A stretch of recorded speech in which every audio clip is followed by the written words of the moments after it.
Alam mo naman talaga ang problema ko, Judge, eh. Yung dalawang anak mo, si Elizabeth at si Mercy. Pag yung dalawang yan nag-away, hindi ko alam gagawin ko.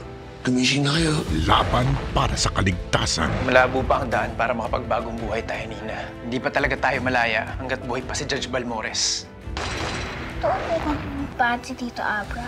Sabi ni Daddy, bad daw siya, kaya daw siya hinuli ng mga pulis, Mami. Napakahayop mo, Miguel. Ikaw may kasalanan nito. Mahal na mahal kita. Hindi mo ba nakikita yon?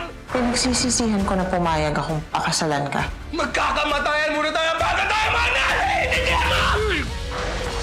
Laban para sa pagmamahal. Gagawin ko ang lahat to stop him from ascending to power. Dahil pag nangyari yun, tiyak na mapapahamak si Fatima at magiging impyerno ang buhay nating lahat.